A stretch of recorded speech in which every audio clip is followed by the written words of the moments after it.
Hello दोस्तों, कल हम लोगों ने इसी क्वेश्चन को जो है इंग्लिश मीडियम में देखा था फिजिकल फेडरलिज्म को, और आज हम लोग हिंदी में देखेंगे। अभी हम लोग का इकोनॉमिक्स का मेंस का आंसर राइटिंग जो है वो जस्ट स्टार्ट हुआ है और साइंस टेक का जो है स्टार्ट होने वाला है। यहाँ पे हम लोग एक इकोनॉमिक्स का बहुत बेहतरीन आंसर डिस्कस करेंगे।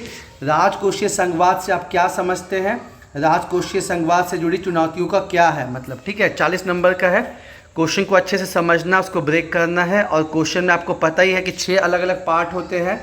क्या, उसके बाद क्यों, कैसे, उसका पॉजिटिव निगेटिव, उसके बाद चैलेंजेस, और फिर आगे की राह और कंक्लूजन, ठीक है। ये सब चीज़ों पे फोकस करना होता है।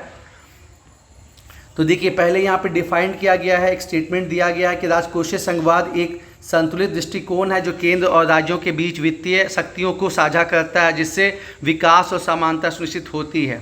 भारतीय संविधान के भाग 12 में अनुच्छेद 268 से 293 तक केंद्र राज्य वित्तीय संबंधों की चर्चा की गई है। इकोनॉमिक्स में आप पॉलिटी का कुछ पॉइंट ऐड कर सकते हैं दोस्तों। उसके बाद यहाँ डिफाइन किया गया कि राजकोषीय संघवाद होता क्या है।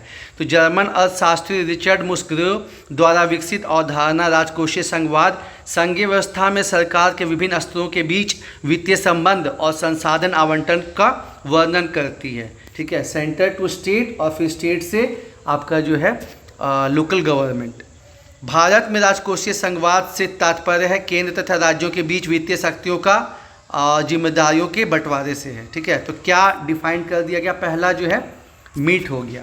उसके बाद ऐतिहासिक भूमि थोड़ा दी गई है कि कैसे जो है सेंटर के द्वारा जो है रुपए दिए जाते थे।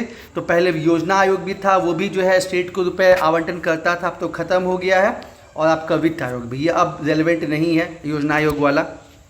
उसके बाद जो केंद्र से राज्यों को सकल अंतरण होता है, उसमें कैसे इजाफा हुआ है 2013-14 से लेके अभी तक वो दिखाया गया है। कहाँ पहले 5 लाख करोड़ था और कभी कहाँ ये बढ़ के जो है 21 लाख करोड़ होने की संभावना है, ठीक है। तो ये आपका ज़बरदस्त जो है इंट्रोडक्शन हो गया। उसके बाद राजकोषीय संघवाद की विशेषता क्या है, आपको रेड पेन का इस्तेमाल नहीं करना है। राजस्व केंद्र सरकार द्वारा एकत्रित धन राज्यों को भेजा जाता है और इससे राज्यों के विकास संबंधित कार्यों के लिए अवसर मिलते हैं, ठीक है। उसके बाद विकेंद्रीकरण का ये एग्जाम्पल है, जवाबदेही होती है, लचीलापन होता है, इसके कुछ पॉइंट्स दिए गए हैं राजकोषीय संघवाद का, और आर्थिक स्थिरता आती है, ठीक है। उसके बाद संवैधानिक प्रावधान क्या क्या है, जैसे कि मैंने आपको बताया कि इकोनॉमी और पॉलिटी का बहुत गहरा संबंध है। इकोनॉमी के आंसर में आप पॉलिटी का पॉइंट इस्तेमाल कर सकते हैं। तो आर्टिकल 282, आर्टिकल 293 जो सेंटर के बोरिंग पार्क में बताता है, आर्टिकल 270, आर्टिकल 275, 280 फाइनेंस कमीशन, और 279 क्लॉज नंबर ए जो कि आपको जीएसटी काउंसिल से करता है, ठीक है। उसके बाद केंद्र आय तथा खर्चा, आपको फिजिकल फेडरलिज्म डिस्कस कर रहे हैं वित्तीय संघवाद, तो इसमें कहाँ से रुपए आते हैं, कहाँ रुपए जाते हैं, अगर आप उसको दिखा देंगे, भले कि आपको सारा कंपोनेंट ना हो, लेकिन स्टार्टिंग के 3-4 कंपोनेंट दिखा देंगे तो आपका काम बन जाएगा यादव, ठीक है। 1 रुपये में कहाँ से कहाँ क्या खर्च होता है, कहाँ से रुपए आते हैं, सारा तो याद रखना मुश्किल है, लेकिन जो है 3-4 भी कंपोनेंट दिखा देंगे तो काम आपका बन जाएगा। उसके बाद क्यों ज़रूरी है राजकोषीय संघवाद जो है, इसका ज़रूरत क्या है वो यहाँ बताया गया है। संसाधनों का उचित वितरण, राज्यों को वित्तीय स्वायत्ता, स्थिरता और जवाबदेही, केंद्र तथा राज्य के बीच समन्वय, सामाजिक कल्याण, ये सब जो है पॉइंट्स इसके हो गए।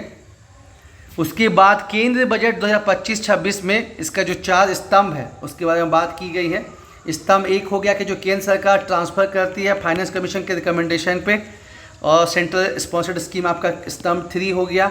स्तंभ 2 हो गया पूंजी निवेश के लिए सरकार जो है 50 साल का वो इंटरेस्ट फ्री लोन दे रही है कोविड के टाइम से, कोविड के बाद से।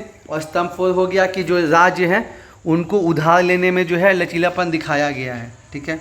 उसके बाद ये सब के बारे में आप डिस्कस कर दिए कि अनुच्छेद 280 का कैसे 14वें वित्त कमीशन से 31 से 42% हुआ, और अभी का डेटा आप दिखा दिए। देखिए इकोनॉमी में क्यों नंबर कम आता है, क्योंकि जो है हम लोग करंट का डेटा उतना दिखा नहीं पाते हैं। फिर पूंजीगत निवेश के लिए राज्यों को विशेष सहायता, ये आपको बताया कोविड के टाइम से जो है 50 साल का इंटरेस्ट फ्री लोन दिया जा रहा है। उसको यहाँ पे जिक्र किया गया है। फिर सेंट्रल स्पॉन्सर्ड स्कीम, उसका चर्चा यहाँ पे किया गया है, क्या क्या योजनाएं उसको यहाँ पे डिस्कस किया गया है। उसके बाद बढ़ी हुई मतलब उधारी के माध्यम से राज्यों को वित्त मजबूत करना, FRBM में ये दिया गया है। और राजकोषीय संघवाद की चुनौतियाँ। अब सेकेंड पार्ट पे आ गया, फर्स्ट पार्ट हो गया, सेकेंड पार्ट पे आ गया कर हस्तांतरण। कम आबादी वाले तथा वित्तीय रूप से मजबूत दक्षिणी राज्यों के लिए हस्तांतरण का हिस्सा कम होता गया है, जबकि क्योंकि आपको पता है कि जो पॉपुलेशन है वो एक बड़ा पैरामीटर होता है फाइनेंस ट्रांसफ़र के लिए, उसका डेटा यहाँ दिखाया गया है।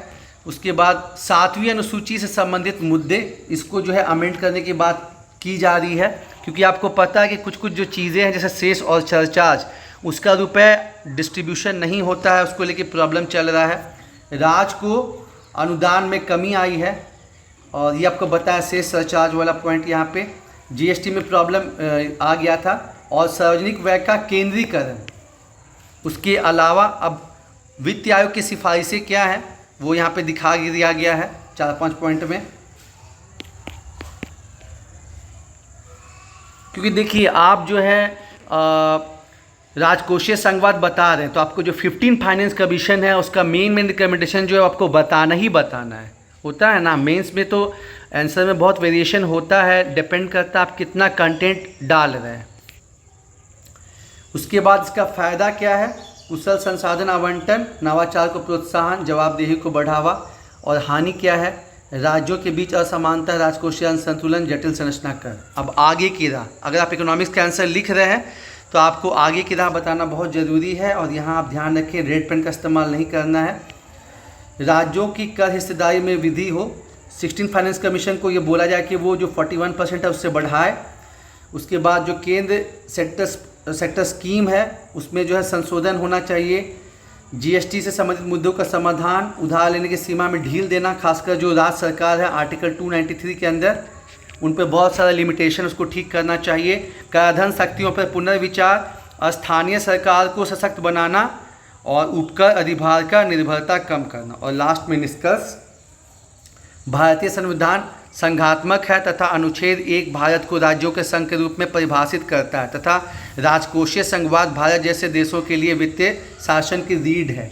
वर्तमान में वित्त मंत्रालय द्वारा पेश बजट 2025-26 के केंद्रीय बजट राजकोषीय संघवाद के माध्यम से विकसित भारत पर जोर देता है। केंद्र सरकार में पूंजीगत व्यय के लिए योजना शुरू की गई है। वर्तमान परिदृश्य है कि विकसित भारत के लिए जो सपना देखा है उसे पूरा करने के लिए केंद्र तथा राज्यों के बीच मजबूत साझेदारी पर निर्भर करता है, जो आने वाले सतत विकास लक्ष्य 2030 को परिकल्पना को साकार करेगा। परिणाम स्वरूप जल परिवर्तन, आर्थिक सामाजिक असमान को संगम में वृद्धि, आर्थिक विकास को करना, ये सब होगा। तो दोस्तों आप देख सकते हैं कि कैसे बढ़िया तरीके से क्या, क्यों, कैसे, पॉजिटिव, निगेटिव, चैलेंजेस और सॉल्यूशन को बताया गया है। और आंसर राइटिंग पे वर्कआउट करना दोस्तों बहुत ज़रूरी है, जो कि 2 महीने में नहीं हो सकता। अगर आप चाहते हैं कि मेंस में आपका बढ़िया मार्क्स आए तो अभी से आप आंसर राइटिंग करिए। और नीचे व्हाट्सएप नंबर दिया गया है, वहाँ पे आप जुड़ सकते हैं और अपनी सफलता को सिक्योर कर सकते हैं यारों। धन्यवाद।